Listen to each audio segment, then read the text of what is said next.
Jadi gini ya, perlu saya sampaikan bahwa benar ada perjanjian akta perjanjian kawin nomor 1176 tertanggal 12 Oktober tahun 2016 yang dibuat antara Pak HM dan Bu SD. Jadi akta tersebut dibuat sebelum keduanya melangsungkan perkawinan. Perkawinan beliau dilakukan pada tanggal 8 November tahun 2016. Jadi sebelum beliau menikah, beliau berdua sudah membuat akta perjanjian kawin istilahnya. Artinya memang benar bahwa akta perjanjian pernikahan ini bukan terjadi setelah adanya kasus ini. Bukan. Jadi kasus ini kan terjadi sebenarnya kalau dengan PT RBT itu di 2018 ya, perjanjian. Jadi nggak ada kaitan dengan perkawinan antara Bu Sandra dengan Pak Harpe, nggak ada. Dengan kasus ini nggak ada.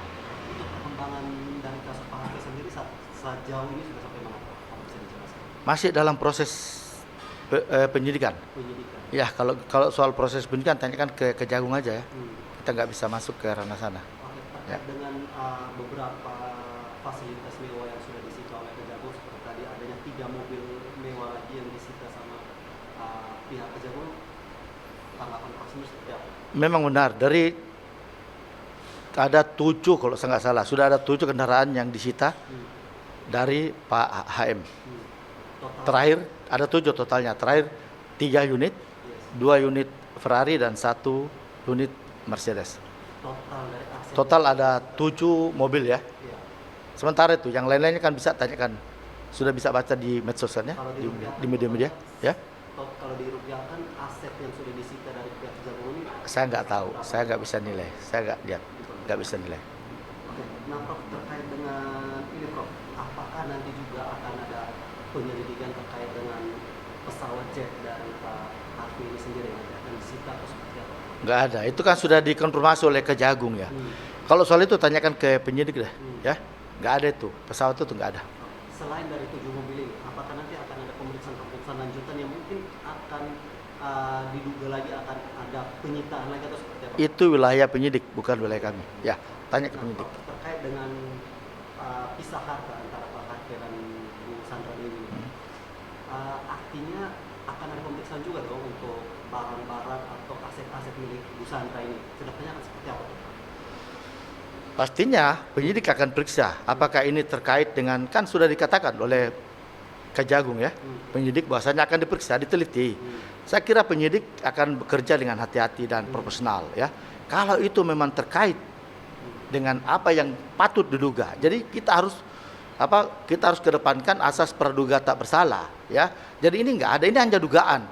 Jadi ini belum terjadi, tidak ada. Ini hanya dugaan. Jadi kalau memang ternyata ada barang-barang milik Ibu SD yang diduga itu dibelikan oleh Pak HM, mungkin ya bisa saja.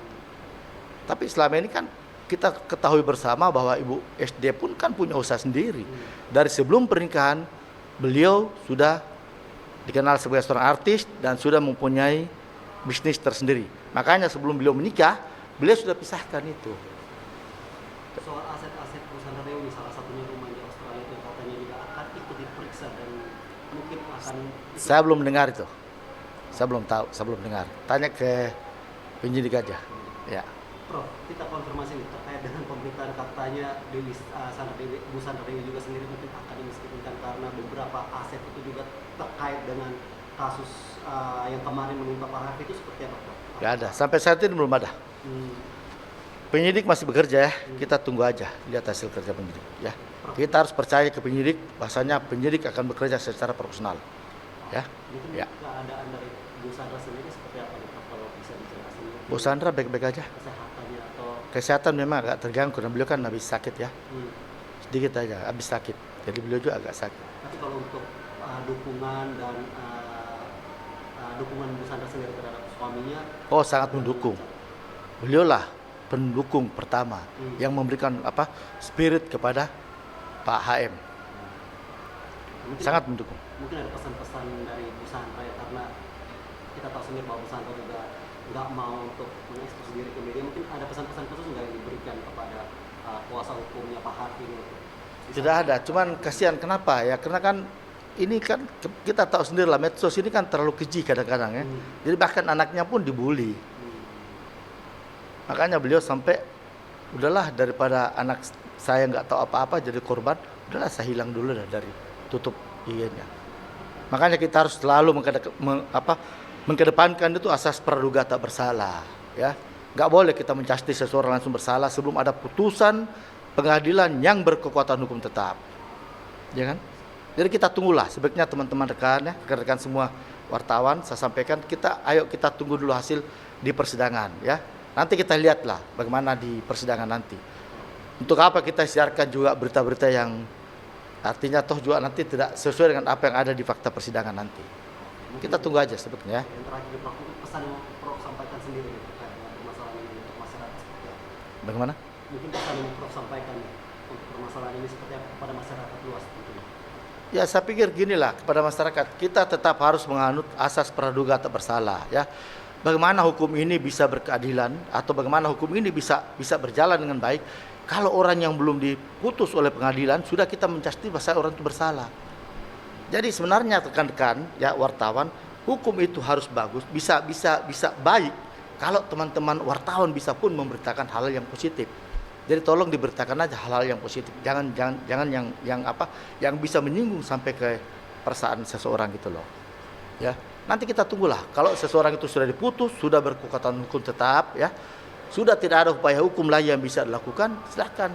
Hak asasinya pun terganggu ya sudah risiko. Tetapi kalau belum ada putusan asas praduga tak bersalah, kita harus kedepankan.